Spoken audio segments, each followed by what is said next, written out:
Hello everyone and welcome back to my channel Anumit. So friends, इस video में हम लोग बात करने वाले हैं नर्सिंग कोर्सेज़ के बारे में। एक्चुअली अगर आपने इंटरमीडिएट कर लिया है और अगर आप जो है मेडिकल फील्ड में अपना करियर बनाना चाहते हैं, कोई नर्सिंग का कोर्स करना चाहते हैं, तो कौन कौन सा ऐसे नर्सिंग कोर्स होते हैं जो कि आप करके अपना करियर बना सकते हैं। सो चलिए फ्रेंड्स, आज की वीडियो स्टार्ट करते हैं। तो फ्रेंड्स, जैसे कि अगर हम नर्सिंग कोर्सेज़ की बात करें तो नर्सिंग कोर्सेज जो है लगभग आपके 3 प्रकार के होते हैं, जो कि आज की डेट में ज़्यादातर बच्चे जो है ये नर्सिंग कोर्सेज कर रहे हैं। तो सबसे पहले अगर हम नर्सिंग कोर्स की बात करें तो वो है ANM, जो कि आप जानते हैं, आप सभी लोग इस नाम से परिचित हैं। ये जो है एक नर्सिंग कोर्स होता है और इसका फुल फॉर्म होता है ऑक्सिलरी नर्सिंग मिडवाइफरी। ये जो है ANM का फुल फॉर्म होता है। ये कोर्स करके जो है आप एक नर्स के पोस्ट पर जॉब कर सकते हैं। तो देखिए, ANM कोर्स में जो है आपको ह्यूमन एनाटॉमी जो है पढ़ना होता है, बायोलॉजी पढ़ाया जाता है, माइक्रोबायोलॉजी हो गया या फिर जो है बायोलॉजिकल साइंस हो गया, और साथ ही साथ समाजशास्त्र भी इसमें आपको पढ़ाया जाता है, व्यवहार विज्ञान हो गया, मनोविज्ञान हो गया। नर्सिंग से रिलेटेड जितने भी आपके सिद्धांत होते हैं वो सारी जानकारी जो है आपको ANM में दी जाती है। अब हम लोग इसके एलिजिबिलिटी की बात कर लेते हैं। अगर आपको ANM का कोर्स करना है जो कि एक नर्सिंग कोर्स है, तो इसके लिए क्या योग्यता होनी चाहिए। तो इसकी योग्यता होनी चाहिए 10+2। अगर आप हैं साइंस स्ट्रीम से हैं तो आप जो है ANM का नर्सिंग कोर्स कर सकते हैं। यानी कि अब यहाँ पर एक और पॉइंट बनता है कि जैसे मान लीजिए अगर आप आर्ट्स से हैं तो क्या आप ANM का कोर्स कर सकते हैं। तो जी हाँ फ्रेंड्स, आप बिल्कुल ANM का कोर्स कर सकते हैं। अगर आप आर्ट्स स्ट्रीम से हैं तो भी आप जो है कर सकते हैं, बशर्ते आपका इंटरमीडिएट में जो है एक कंपलसरी सब्जेक्ट होता है जो कि इंग्लिश है। अगर आपका जो है इंग्लिश इंटर में है, आप आर्ट स्ट्रीम से हैं, तो भी जो है आप ANM का कोर्स कर सकते हैं। वैसे तो अगर आप साइंस स्ट्रीम से हैं, चाहे तो आप PCB से हैं या फिर जो है आप PCM से हैं, तो आप ANM का कोर्स कर सकते हैं। एक और इम्पॉर्टेंट पॉइंट यहाँ पर ये है कि ANM का जो एक नर्सिंग कोर्स है, ये जो है केवल फीमेल ही कर सकती हैं। यानी कि ये कोर्स जो है केवल गर्ल्स के लिए है, इसे जो है बॉयज़ नहीं कर सकते हैं। यानी कि बॉयज़ के लिए ये नर्सिंग कोर्स नहीं है। नेक्स्ट अगर हम बात करें इसके फीस की, तो इसकी फ़ीस जो है डिपेंड करती है कि आपका कॉलेज जो है किस टाइप का है। लाइक आपका कॉलेज प्राइवेट है कि गवर्नमेंट है, कैसा है। अगर आप प्राइवेट कॉलेज से ये कोर्स करती हैं तो आपका जो है फ़ीस ज़्यादा लगेगा। अगर आप गवर्नमेंट से करती हैं तो आपका फ़ीस जो है बहुत कम लगेगा। बहुत कम फीस में ही जो है आपका ANM का कोर्स कंप्लीट हो जाएगा। एक एवरेज फ़ीस की अगर हम बात करें तो एवरेज जो फ़ीस होती है वो जो है 60,000 से लेकर 1 लाख तक इसकी फ़ीस जा सकती है। अब ऐसा नहीं कि यहाँ पर जितना मैंने फ़ीस बताया केवल इतना ही जो है एक फिक्स फीस है। आप जिस भी कॉलेज से कर रही हैं, जिस भी कॉलेज से एडमिशन लेना है, अगर आप प्राइवेट से एडमिशन ले रही हैं तो वहाँ पर आप पता कीजिए कि कितना फ़ीस है। अगर आप गवर्नमेंट कॉलेज के थ्रू अगर आपका एडमिशन हो रहा है तो वहाँ पर जो है आप पता करिए कि आपका फ़ीस कितना है। लेकिन एक एवरेज फ़ीस यहाँ पर हमने आपको बताया कि इतनी फ़ीस जो है आपकी लग सकती है। चलिए एडमिशन प्रोसेस की बात करें कि किस तरीके से आपका एडमिशन होगा। तो इसमें एडमिशन जो है आपका 3 मेथड से होता है। जैसे कि आप एंट्रेंस एग्जाम के थ्रू भी जा सकते हैं, डायरेक्ट इसमें एडमिशन भी होता है और मेरिट के आधार पर भी होता है। एंट्रेंस बेस पे अगर आपका एडमिशन होता है तो आपको जो है गवर्नमेंट कॉलेज मिल सकता है। अगर आप डायरेक्ट एडमिशन लेना चाहती हैं तो आप जो है प्राइवेट कॉलेज से ले सकती हैं। बहुत सारे ऐसे प्राइवेट कॉलेजेस हैं जो कि डायरेक्ट एडमिशन देती हैं। अगर आपने इंटरमीडिएट कर लिया है, अगर आपको ANM में एडमिशन लेना है तो डायरेक्ट उस कॉलेज से जिसमें आपको एडमिशन लेना है उससे संपर्क कीजिए और आपका एडमिशन हो जाएगा।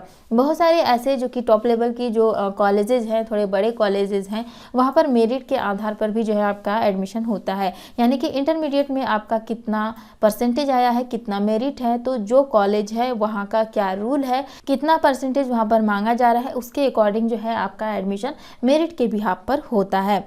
उसके बाद यहाँ पर ड्यूरेशन की बात करें, कितना टाइम लगता है ANM का कोर्स करने में, तो ANM का कोर्स जो है आपका 2 ईयर में कंप्लीट हो जाता है।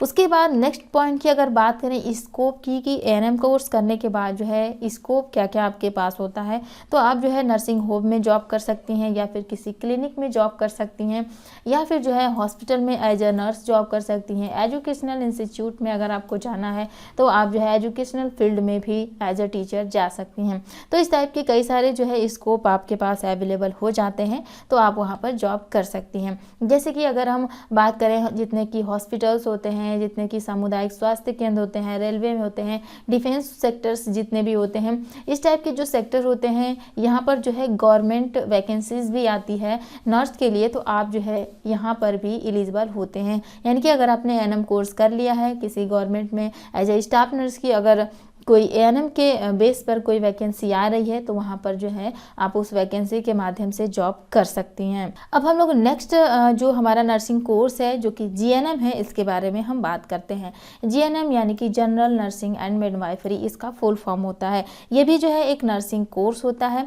इसके बारे में डिटेल्स अगर हम बात करें तो इसकी जो एलिजिबिलिटी है, इसकी भी एलिजिबिलिटी इंटरमीडिएट है, यानी कि 10+2 अगर आपने किया है तो आप जो है जीएनएम का कोर्स कर सकती हैं। अगर आपने साइंस स्ट्रीम से किया है, लाइक आपने पीसीएम से किया हो या फिर जो है पीसीबी से किया हो, किसी भी स्ट्रीम से आपने अगर इंटरमीडिएट किया हुआ है तो आप जो है जीएनएम का कोर्स कर सकती हैं।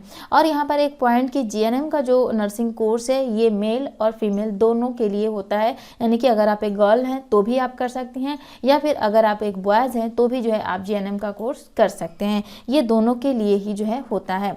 एडमिशन की बात करें, एडमिशन कैसे होता है, तो इसमें भी जो है एडमिशन आपका 3 तरीके से होता है। लाइक आपका जैसे इंट्रेंस बेस पे भी होता है, डायरेक्ट भी होता है और मेरिट के बिहाफ पर भी होता है। इंट्रेंस मैंने आपको बताया ही कैसे होता है, डायरेक्ट भी मैंने आपको बताया और मेरिट भी आपको अभी हमने एएनएम में जो प्रोसेस होता है अभी हमने बताया, तो वो सारे प्रोसेस जो है यहाँ पर भी है एडमिशन के।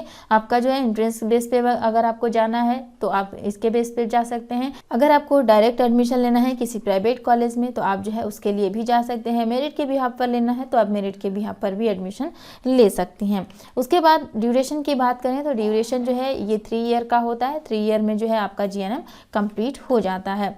उसके बाद एम्प्लॉयमेंट सेक्टर्स की अगर हम बात करें कि जीएनएम का कोर्स करने के बाद क्या क्या एम्प्लॉयमेंट एरिया आपके पास होता है, तो जैसे कि रूरल हेल्थ सेंटर्स जितने भी हैं वहाँ पर आप जॉब कर सकती हैं। गवर्नमेंट हॉस्पिटल्स में भी जो है वैकेंसीज निकलती हैं। एनजीओ में अगर आपको इंटरेस्ट है तो आप वहाँ पर भी जॉब कर सकते हैं। ओल्ड एज होम्स जितने भी होते हैं वहाँ पर भी जो है आपकी डिमांड होती है।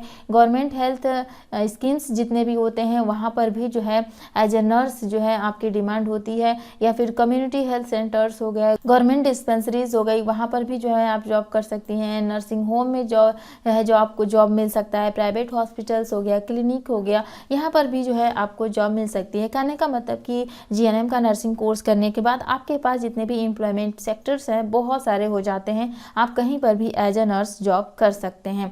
या फिर जो है गवर्नमेंट में भी बहुत सारी वैकेंसीज निकलती है जीएनएम के बिहाफ पर, तो आप जो है उसके माध्यम से भी जो है गवर्नमेंट नर्स बन सकते हैं। उसके बाद जैसे कि अगर हम बात करें कि कौन कौन सा जॉब जो है आप कर सकती हैं, तो आप जो है मिडवाइफ नर्स बन सकते हैं। या फिर आप गर्ल हैं, बॉय हैं, कोई भी हैं, अगर आपने जीएनएम का कोर्स किया है तो आप जो है मिडवाइफ नर्स बन सकते हैं। क्लिनिकल नर्स अगर आपको बनना है तो आप जो है ये भी पोस्ट आपके पास होता है, आप जो है इस पोस्ट पे भी जॉब कर सकते हैं। मानसिक स्वास्थ्य देखभाल करता, यहाँ पर भी जो है आप जॉब को कर सकते हैं, ये भी पोस्ट आपके लिए होता है। नर्सिंग शिक्षक बन सकते हैं, चाइल्ड नर्स बन सकते हैं, सामुदायिक नर्स बन सकते हैं, फॉरेंसिक नर्स बन सकते हैं। इस टाइप की कई सारे पोस्ट होती हैं जो कि एज ए नर्स होता है। तो नर्स के पोस्ट के लिए जो है आप वहाँ पर अप्लाई कर सकते हैं, आप जो है जॉब कर सकते हैं। तो बहुत सारे जो है ऑप्शन आपके पास हो जाते हैं। आप किसी भी हॉस्पिटल में, किसी भी क्लिनिक में, कहीं पर भी जो है आपको एज ए नर्स जॉब मिल सकता है। बात करते हैं अगला जो हमारा नर्सिंग कोर्स आता है उसके बारे में, तो वो है हमारा बीएससी नर्सिंग, जो कि बहुत पॉपुलर कोर्स इस समय चल रहा है, ट्रेंड में भी चल रहा है। बहुत सारे बच्चे जो है इस कोर्स को करने के लिए उत्सुक है और कर भी रहे हैं। ये भी जो है आपका एक नर्सिंग कोर्स होता है। और बीएससी नर्सिंग जो होता है ये नर्सिंग के फील्ड में आपको एक बैचलर डिग्री देता है। अगर हम पीछे जो हम एएनएम और जीएनएम की बात अगर किया तो वो जो होता है एक डिप्लोमा लेवल का कोर्स होता है नर्सिंग में। लेकिन अगर आप बीएससी नर्सिंग करते हैं तो ये जो है आपको नर्सिंग में एक बैचलर डिग्री देता है। उसके बाद इसकी एलिजिबिलिटी की बात करें तो इसकी भी एलिजिबिलिटी 10+2 है अगर आप साइंस स्ट्रीम से हैं। और अगर आप पीसीबी से हैं तो आप बीएससी नर्सिंग कर सकते हैं। अगर आप पीसीएम से हैं तो आप बीएससी नर्सिंग का कोर्स नहीं कर सकते हैं। तो यहाँ पर जो है एक कंडीशन दे दी गई है कि अगर आप फिजिक्स, केमिस्ट्री, बायो से हैं तो जो है आप बीएससी नर्सिंग कर सकते हैं। उसके बाद एडमिशन की बात करें तो एडमिशन भी जो है इसमें आपका एंट्रेंस बेस पे होता है, डायरेक्ट होता है और मेरिट के बिहाफ पर भी होता है। जैसे कि कुछ एंट्रेंस एग्जाम हो जाता है, AGEE AUAT हो गया, BHU हो गया, SUAT हो गया, एटसेट्रा। इस टाइप के कई सारे एंट्रेंस एग्जाम होते हैं जिसके माध्यम से जो है आप BSc नर्सिंग का कोर्स कर सकते हैं। अगर आप फीस की अगर हम बात करें तो फीस जो है अगर आप प्राइवेट से करते हैं तो आपकी फ़ीस बहुत ज़्यादा लगनी है, और अगर आप गवर्नमेंट कॉलेज से करते हैं तो आपकी फ़ीस कम लगती है, कम में ही जो है आपका ये कोर्स कंप्लीट हो जाता है। अगर हम फीस की बात करें तो जैसा कि जितने भी मेडिकल कॉलेजेस होते हैं, अगर हम मेडिकल फील्ड की बात करें तो प्राइवेट में जो है बहुत ज़्यादा फीस लगती है प्राइवेट कॉलेजेस में। लेकिन अगर आप कोशिश करके जो है कोई एंट्रेंस एग्जाम क्वालिफाई करके अगर आप जो है गवर्नमेंट कॉलेज से एडमिशन लेते हैं तो आपकी कम फीस में ही जो है जो भी आप कोर्स कर रहे हैं वो कोर्स कंप्लीट हो जाती है। ड्यूरेशन की बात करें तो इसका जो ड्यूरेशन होता है ये 4 ईयर का होता है। 4 ईयर में आपका BSc नर्सिंग कंप्लीट हो जाता है। जैसा कि अभी हमने आपको बताया कि ये जो है आपका एक बैचलर डिग्री देता है नर्सिंग के फील्ड में, तो ये जो है आपका इंटरमीडिएट के बाद जो है 4 ईयर का कोर्स होता है। तो इस तरीके से फ्रेंड्स यहाँ पर हम लोगों ने तीनों नर्सिंग कोर्सेज के बारे में जाना, ANM, GNM and BSc nursing के बारे में। अगर आपको कोई भी इसमें से कोर्स करना है तो आप कर सकते हैं, उसके बारे में पूरी डिटेल्स मैंने आपको बताया। अगर आपको कहीं कोई डाउट है, अगर आपको कुछ पूछना है तो आप कमेंट सेक्शन में हमसे पूछ सकते हैं। तो फिलहाल फ्रेंड्स आज के इस वीडियो में बस इतना ही। वीडियो अगर आपको अच्छी लगी हो तो वीडियो को लाइक शेयर किए बिना मत जाइएगा, और अगर आप इस चैनल पर पहली बार आए हैं तो चैनल को सब्सक्राइब भी कर लीजिएगा। तो चलिए मिलते हैं नेक्स्ट वीडियो में। Thanks for watching.